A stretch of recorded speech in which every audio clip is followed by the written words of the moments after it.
আরো কিয়ামতের ময়দানে যখন বড় বড় জাহাজ রশিদ আহমদ গঙ্গি রহমাতুল্লাহ আলাই, আল্লাহ হাজী ইমদাদুল্লাহ মহাজির মক্কি রহমাতুল্লাহ আলাই, সৈয়দ ইসহাক সাহেব রহমাতুল্লাহ আলাই, উজানির কারি ইব্রাহিম সাহেব রহমাতুল্লাহ আলাই, বাবারে আল্লাহু আকবার আল্লাহু আকবার, আল্লাহ সৈয়দ ফজলুল করিম রহমাতুল্লাহ আলাই যখন কিয়ামতের ময়দানে বড় বড় জাহাজ দিয়ে রওনা করবে, তোমার আমার যদি এই বয়া বুকের ভিতরে থাকে,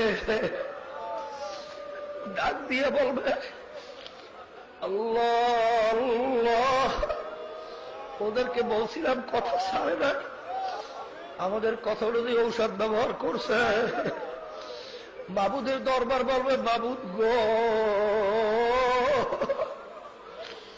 ওরা মূর্খ, ওরা কিছু বোঝে নাই, যা বলছি ছাড়ে নাই। মাবুদ গো দয়া মায়া করে আপনি ওদেরকে আপনার কুদরতি কোলের মধ্যে টাইনে আনা। ও আমার দুনিয়াদার বাবারা চরমনাইতে আসছে, বাবারে নৈরাশ হইয়েন না। সাবাকাত রহমাতি, আমার মাওলার রহমত গালেব হয়ে গেছে, আমার মাওলার গোসার চেয়ে মাওলার রহমত গালেব হয়েছে, আমার মাওলার দয়া কোনো শেষ নাই। বাবারে আল্লাহু আকবার আল্লাহু আকবার। আলহামদুলিল্লাহ রাব্বিল আলামিন ওয়াসসালাতু ওয়াসসালামু আলা নবিয়িনা মুহাম্মদ ওয়া আলিহি ওয়া আসহাবিহি আজমাইন, আম্মা বা'দ। সুপ্রিয় দর্শক শ্রোতা ভাই বোনেরা, কোন আলেম কোন পীর সাহেবকে বলতে শোনা যায় যে অমুক বুজুর্গ, অমুক নেককার, অমুক আল্লাহওয়ালা কিয়ামতের দিন জাহাজে করে তার মুরিদদেরকে নিয়ে আল্লাহ সুবহানাহু ওয়া তাআলার নিকট হাজির হবেন, উপস্থিত হবেন।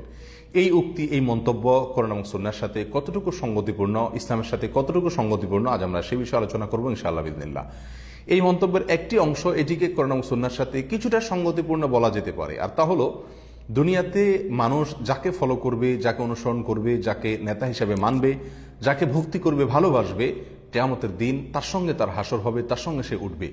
এ বিষয়ে কোরআনে কারীমে আল্লাহ সুবহানাহু ওয়া তাআলা ইরশাদ করেছেন, ইয়াউমা নাদউ কুল্লা উনাসিম বিইমামিহিম। সেদিন অর্থাৎ কিয়ামতের দিন আমি মানুষদেরকে ডাকবো, হাজির করব, উপস্থিত করব তাদের নেতার সঙ্গে, অর্থাৎ দুনিয়াতে যাদেরকে ফলো করা হতো তাদের সঙ্গে উপস্থিত করব। রাসূলুল্লাহ সাল্লাল্লাহু আলাইহি ওয়াসাল্লাম বলেছেন সহিহ বুখারীর হাদিসে, আল মারউ মা মান আহাব, মানুষ দুনিয়াতে যাকে ভালোবাসতো, যাকে ভক্তি করত, তার সঙ্গে সে উঠবে, তার সঙ্গে তার হাসর হবে, তার সঙ্গে কিয়ামতের ময়দানে সে হাজির হবে, উপস্থিত হবে আল্লাহ সুবহানাহু ওয়া তাআলার নিকটে। অতএব মৌলিকভাবে এই কথা ঠিক আছে যে দুনিয়াতে মানুষ যাকে অনুসরণ করবে, ফলো করবে, ভক্তি করবে, কিয়ামতের দিন তার সঙ্গে সে উঠবে, তার সঙ্গে তার হাসর হবে। কিন্তু উলামায়ে কেরামের একটা স্বীকৃত মূলনীতি হলো কোরআন এবং সুন্নাহর সাধারণ কোনো কথাকে, সাধারণ কোনো উক্তিকে নির্দিষ্ট কোনো জায়গায় ফিট করা বা সেট করা, এটা সঠিক নয়, এটা সমীচীন নয়। যার কারণে কোনো নির্দিষ্ট আলেম, নির্দিষ্ট কোনো বুজুর্গ বা নির্দিষ্ট কোনো নেককার সম্পর্কে এরকম মন্তব্য করা সমীচীন নয় যে তার সঙ্গে তার মুরিদরা উপস্থিত হবেন। হ্যাঁ, মৌলিকভাবে কথাটি ঠিক আছে, সেটা ভিন্ন বিষয়। আর মন্তব্যের অপর অংশ, অর্থাৎ জাহাজে করে মুরিদদেরকে নিয়ে, অনুসারীদেরকে নিয়ে তারা উপস্থিত হবেন, এটি কোরআন এবং সুন্নাহর সাথে কোনোভাবেই সঙ্গতিপূর্ণ নয়, বরং এটি অত্যন্ত আপত্তিকর এবং জঘন্য একটি মন্তব্য। তার কয়েকটি কারণ রয়েছে। নাম্বার এক, আখিরাতের বিষয়টি সম্পূর্ণ তাওকীফি। সেখানে কি হবে না হবে, পরিস্থিতি কেমন হবে না হবে, কি থাকবে না থাকবে, এটি শুধুমাত্র আল্লাহ সুবহানাহু ওয়া তাআলাই ভালো জানেন। অতএব এ বিষয়ে কোরআন এবং সুন্নাহ যদি কোনো বিষয় বলে থাকে, কোনো কথা বলে থাকে, কোনো উক্তি বলে থাকে, সেটাই শুধুমাত্র একজন মুমিন, একজন আলেম কোট করবেন। ধারণা করে অথবা নিজে গবেষণা করে কোনো মন্তব্য করা এই প্রসঙ্গে কোনো মুসলমানের জন্য জায়েজ নেই। আর আমরা কোরআন এবং সুন্নাহর কোনো জায়গায় খুঁজে পাই না যে আখিরাতে জাহাজের কোনো প্রচলন থাকবে বা জাহাজ নিয়ে বা কোনো বাহন নিয়ে কেউ উপস্থিত হতে পারবে। অতএব এই মন্তব্য সম্পূর্ণ মন গড়া, সম্পূর্ণ বানোয়াট এবং ভিত্তিহীন। আখিরাতের প্রতি ঈমান, এটা ঈমানের গুরুত্বপূর্ণ একটি পয়েন্ট। আর ঈমানের এই গুরুত্বপূর্ণ পয়েন্ট সম্পর্কে মন গড়া, ভিত্তিহীন বা ভুয়া কোনো বক্তব্য দেওয়া, ভুয়া কোনো ধারণা পোষণ করা বা সেটাকে প্রচার করা, এটা কোনো আলেমের জন্য, কোনো মুমিনের জন্য এটা শোভনীয় হতে পারে না।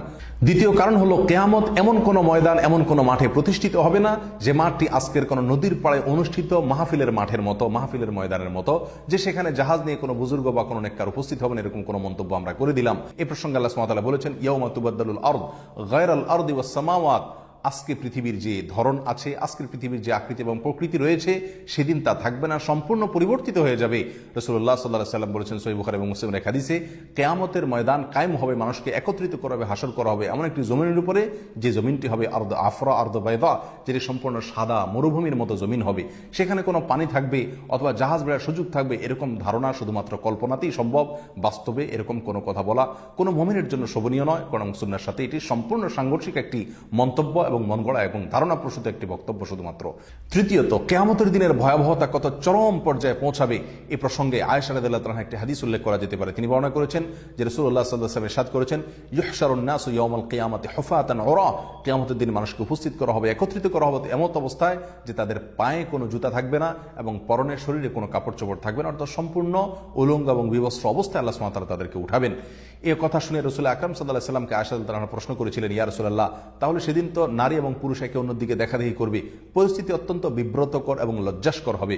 তখন রাসূলুল্লাহ সাল্লাল্লাহু আলাইহি ওয়াসাল্লাম বলেছিলেন, আয়েশা, সেদিনকার পরিস্থিতি এত বেশি ভয়াবহ হবে, কেউ কারোর দিকে দেখবার মতো সময়, সুযোগ, ফুরসতটুকু থাকবে না, অর্থাৎ প্রত্যেকে ইয়ানফসি করতে থাকবে। অপর এক হাদিসে আসছে, আমরা জানি রাসূলুল্লাহ সাল্লাল্লাহু আলাইহি ওয়াসাল্লাম ইরশাদ করেছেন, কিয়ামতের দিন লোকেরা দৌড়ে যাবে বিভিন্ন নবীর কাছে, আল্লাহর কাছে সুপারিশ করার জন্য তার উম্মতেরা যাবেন এবং তারা প্রত্যেকে ইয়ানফসি করতে থাকবেন, অপারগতা প্রকাশ করবেন, অন্য আরেক নবীর কাছে তারা রেফার করবেন সে মানুষদেরকে, তিনি আরেকজনের কাছে এভাবে রেফার করতে করতে আমাদের নবী মুহাম্মদ সাল্লাল্লাহু আলাইহি ওয়াসাল্লাম পর্যন্ত আসবে এবং মানুষ তার কাছে এসে শাফাআতে উজমার জন্য দরখাস্ত করবেন। অতএব এই সমস্ত হাদিস থেকে মোটামুটি পরিষ্কার হয়ে যায় কিয়ামতের দিনের ভয়াবহতা এরকম পর্যায়ে পৌঁছাবে যে নবীগণ পর্যন্ত তাদের নিজেদেরকে নিয়ে ব্যস্ত থাকবেন, উম্মতদেরকে সুযোগ দিবেন না, তাদেরকে সাইড দিবেন না। সেখানে কোনো বুজুর্গ, কোনো নেককার, কোনো আল্লাহওয়ালা মানুষ তিনি শোডাউন করবেন জাহাজ নিয়ে তার মুরিদদেরকে নিয়ে। এ ধরনের মন্তব্য কোনো মুসলমানের জন্য কোনোভাবেই করা উচিত নয়, বরং এটি কোরআন এবং সুন্নাহর সাথে সম্পূর্ণ সাংঘর্ষিক একটি মন্তব্য। এ ধরনের মন্তব্য থেকে আমরা বিরত থাকি। আল্লাহ সুবহানাহু ওয়া তাআলা আমাদের সবাইকে হেদায়েত নসিব করুন, আল্লাহ তাআলা আমাদেরকে ক্ষমা করুন। এ ধরনের মন্তব্য করা নবীর ব্যাপারে, নবীর নামে মিথ্যাচার করার শামিল, কারণ আখিরাতে কোনো কিছু ঘটবে এরকম বলা, এটা কেমন যেন আল্লাহ এবং তার রাসূলের ব্যাপারে মিথ্যাচারই করা। আর নবী সাল্লাল্লাহু আলাইহি ওয়াসাল্লাম বলেছেন, মান কাযাবা আলাইয়া মুতাআম্মিদান ফালইয়াতাবাওয়া মাকআদাহু মিনান নার, যে আমাকে নিয়ে মিথ্যাচার করলো, আমার ব্যাপারে কোনো মিথ্যা মন্তব্য করলো, সেজন্য তার ঠিকানা জাহান্নামে জেনে রাখে। যাদের অন্ধ ভক্তি করা হয়েছে, অন্ধ অনুকরণ করা হয়েছে, আর যারা অন্ধ ভক্তি করেছে, এই দুই দলের কথা আল্লাহ বর্ণনা করেছেন। কিয়ামতের দিনে বিচার দিবসে দুই দল হাজির হবে। যারা বড় বড় জাহাজের আশা দিয়েছে আর তারপরে আপনাদের পকেট মেরেছে, হ্যাঁ, তারাও হাজির হবে। আর তার সাথে সাথে হাজির হবেন যারা পকেট খালি করেছেন, জান্নাত পাওয়ার আশায়, যে হুজুর কিবলাকে রাজি রাখলে আমাকে ছেড়ে যাবেন না। তো এই দুই দল হাজির হবে। আর দৃশ্যটা কেমন হবে দেখেন, আল্লাহ বলছেন, ইজতাবাররা আল্লাযিনা তুবিউ মিনাল্লাযিনা তাবাউ ওয়ারাউল আযাব। সেখানে গিয়ে বলবে যে আপনারা তো বলেছিলেন আমাদেরকে যে বড় বড় জাহাজ আসো, কই আপনাদের জাহাজ? খুঁজে যে পাচ্ছি না, আসার পরে নিয়ে আসেন জাহাজ, এখন যে ডুবছি আমরা ঘামে। আপনারা যে বলেছেন যে বাবা গো আপনাদেরকে ছেড়ে একা যাব না, তো কই আমাদেরকে যে এরকম ছেড়ে দিয়ে কোথায় আপনারা আমাদের খোঁজ খবর নিচ্ছেন না? সুবহানাল্লাহ। নবী সাল্লাল্লাহু আলাইহি ওয়াসাল্লাম বলেছেন, ওয়ালা ইউকাল্লিমু ইয়াওমাইযিন ইল্লা রাসূল। হাসরের মাঠে বিচার দিবসে কিয়ামতের দিনে রাসূল ছাড়া কেউ কথা বলতে পারবে না, রাসূল ছাড়া কেউ কথা বলতে পারবে না। এটা হচ্ছে সহিহ বুখারীর হাদিস, একটু পরোয়া নেই। আর আমাদের শিক্ষাও নেই, দীক্ষা নেই। আর জাতিকে এই পকেট মাররা কিভাবে গুমরাহ করে রেখেছে, জি কিভাবে গুমরাহ করে রেখেছে, যে এরা আপনাদেরকে উদ্ধার করবে, এরা আপনাদের মুশকিল আসান করবে, এরা আপনাদেরকে জান্নাতে নিয়ে যাবে। আল্লাহ বলছেন যে সেই দিন যখন বলবে ওদেরকে যে আমাদেরকে উদ্ধার করেন, বলেছেন যে আমরা উদ্ধার করবেন আমাদেরকে, তখন তারা বলবে যে কে বলছে, বলেছি, মিথ্যা কথা বলছো তুমি, যাও, কোনো সম্পর্ক নেই, চিনি না তোমাকে, চিনি না তোমাদেরকে, অস্বীকার করে। আল্লাহ বলছে, ইজতাবাররা আল্লাযিনা তুবিউ, যারা অনস্ত্রিত, যাদের অন্ধ ভক্তি করা হয়েছে, অন্ধ পূজা করা হয়েছে, অন্ধভাবে মানা হয়েছে, বলে দিয়েছে জাহাজ। এই জাহাজওয়ালারাকে বলছি, আর এই মাহফিলে যারা যান তাদেরকে বলছি, একদিনও আপনাদের মগজে চিন্তা হয় না জাহাজের হাদিসটা একটু খুঁজি। ওই এত বড় বড় যখন জাহাজই হবে, হুজুর কিবলাদের, পীর সাহেবদের, তো জাহাজের একটা হাদিস আমি খুঁজি যে কোন কিতাবে আছে, একবারও একটু হুঁসদিশা হয় না? না এমন বন্ধ করে রেখেছে, না না এই কথা জিজ্ঞাসা করাও বেয়াদবি হয়ে যাবে।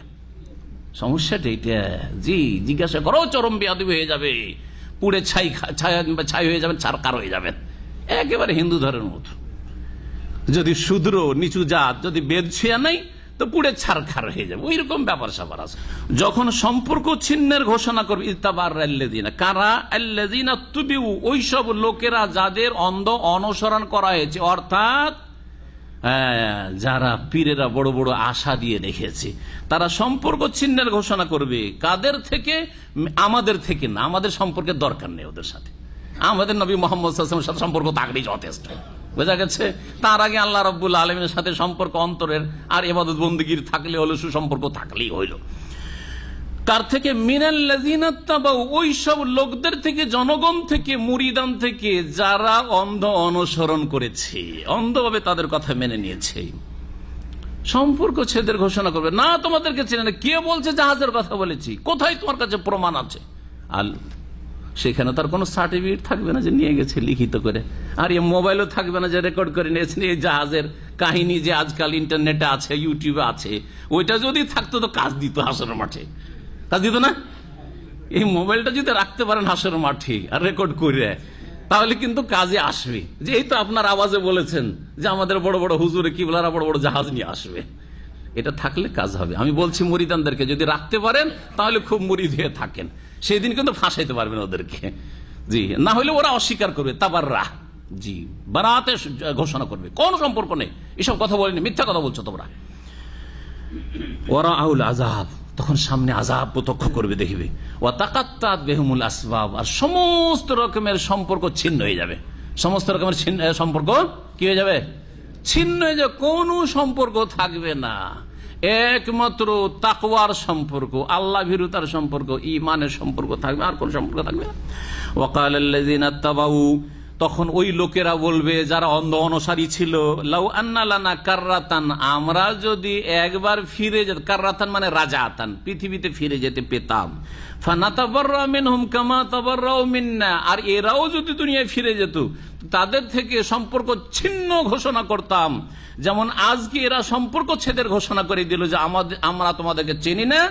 আজকে যেমন অস্বীকার করলো, একবার যদি পেয়ে যাই না দুনিয়াতে, আল্লাহ যদি ফিরিয়ে দেন এদেরকে আর আমাদেরকে, তাহলে দেখবো এদেরকে, কিন্তু আল্লাহকে আর ফিরাবেন না।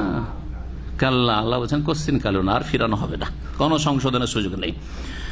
ফানাতাবাররাউ মিনহুম, তাদের থেকে সম্পর্ক ছেদ করবো, কামা তাবাররাউ মিন্না, যেমন আমাদের থেকে আজকে হাসর মাঠে সম্পর্ক ছিন্ন করলো। কাযালিকা ইউরিহিমুল্লাহু আমালাহুম হাসারাতিন আলাইহিম, এইরকমই তাদের কার্যক্রমগুলি দুনিয়ার যে ছিল সেগুলি তাদের সামনে আক্ষেপ হয়ে দাঁড়াবে, পরিতাপের বিষয় হয়ে দাঁড়াবে। বড় আক্ষেপ করবে, হাই আফসোস করে, হাই কি করেছি, হাই কি করেছি। হাসারাতিন আলাইহিম ওমা হুম বিখারিজিনা মিনান নার, আর সেই দিন জাহান্নামের আগুন থেকে বের হইতে পারবে না। যারা বড় শিরক করে, বড় কুফরি করে, ইসলাম ভঙ্গ করে মারা গেছে, অন্ধ অনুকরণ করে, তারা জাহান্নাম থেকে বের হতে পারবে না কখনো। আর যারা তাদের ইসলাম হয়তো টিকেছে কিন্তু বিদাত করে গেছে, তারা প্রথম ওমা হুম বিখারিজিনা মিনান নার, জাহান্নাম থেকে প্রথম খানে বের হইতে পারবে, মানে জাহান্নামে যেতে হবে, আর তারপরে পানিশমেন্ট পেয়ে, সাজা খেটে তারপরে তখন বের হবে। কিন্তু এইসব আকীদায় বড় বড় শিরক রয়েছে, যার ফলে জাহান্নাম থেকে বের হওয়া অত সহজ বিষয় নয়। যেটা হয়তো ভাবছেন যে অনেক নামাজ পড়েছিল, কিন্তু নামাজ তো নষ্ট করে ফেলেছে। লা ইন আশরাকতা লা ইয়াহবাতান্না আমালুক, শিরক করে সমস্ত আমল বরবাদ করে, সমস্ত আমল